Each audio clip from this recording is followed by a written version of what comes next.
বলো বাবা। রাঘব, কেমন আছিস বাবা?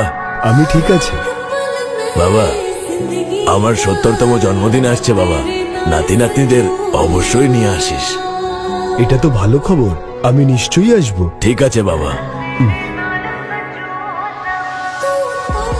শোনো, তোমাদের দাদুর ৭০তম জন্মদিনে তোমাদের সবাইকে আমন্ত্রণ জানিয়েছে, আমাদের যেতেই হবে।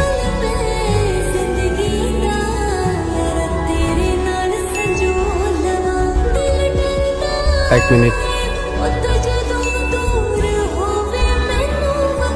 শোনো, তোমাদের দাদুর ৭০তম জন্মদিনে তোমাদের সবাইকে আমন্ত্রণ জানিয়েছে, আমাদের যেতেই হবে।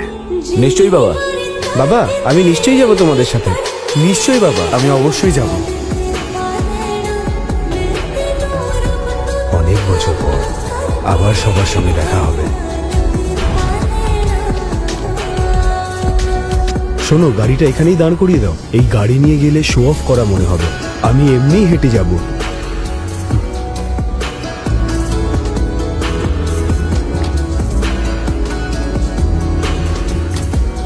স্যার, আপনার বাবার খুব পছন্দের জিনিসগুলো খুঁজে খুঁজে এই বাক্সে রেখেছেন। বাক্সটা খুব ভারী, আমি কি এটা নিয়ে যাব? না থাক, গিফটটা একটা নর্মাল ব্যাগে দিয়ে দাও, আমি নিজেই নিয়ে যাব। Okay sir.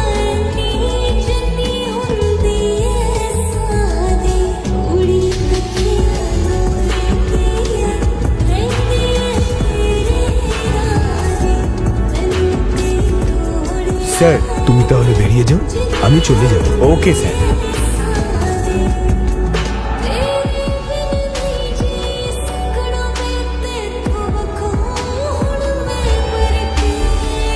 স্নেহা, মনে হয় মেয়েরা এসে গেছে।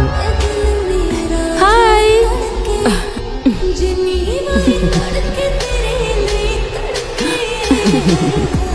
হ্যালো মা, কেমন আছো?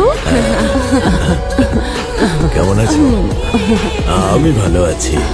ঠিক আছে। প্রণাম। আঙ্কেল, আঙ্কেল আপনার জন্য এই ওয়াইনটা এনেছি।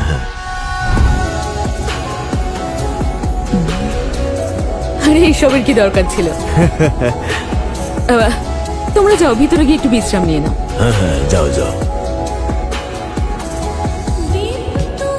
স্নেহা, হ্যাঁ, ওই দেখো প্রিয়াও এসে গেছে। ও মা, দেখো প্রিয়াও এসে গেছে। তুমি জানো ওর স্বামী শহরের সবচেয়ে বড় সিইও, ভাবতে পারছো? হাই মা। ও, তোমরা এসে গেছো? বাবা বাবা, খুব হ্যাপি ভালো। বার্থডে বাবা। নমস্কার বাবা। ঠিক আছে, ঠিক আছে। মাকে নমস্কার করো। মা। তারপরে বলো বাবা হ্যাপি বার্থডে বাবা। থ্যাংক ইউ বাবা। বাবা, আমেরিকার মোস্ট কস্টলি ওয়াইন এনেছি আমি তোমার জন্য। তাই নাকি? বাবা, আমরা খুব খুশি হয়েছি বাবা। মেঘনা আর ওর হাজবেন্ড তো চলে এসেছে, ওই ভিতরেই আছে। যাও না তোমরা, যাও যাও। হ্যাঁ, তুমি নিশ্চয়ই খুব গর্বিত, তোমার মেয়েরা সবাই খুব ভালো স্বামী পেয়েছে। এই সবই তোমার জন্যই তো সম্ভব হয়েছে। হয়তো কোনো জন্মে কোনো পুণ্য করেছিলাম, তাই এইরকম হয়েছে।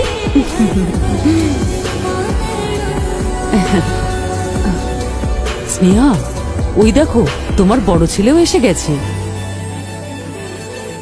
আচ্ছা, ও এতদিন কোথায় ছিল বলো তো?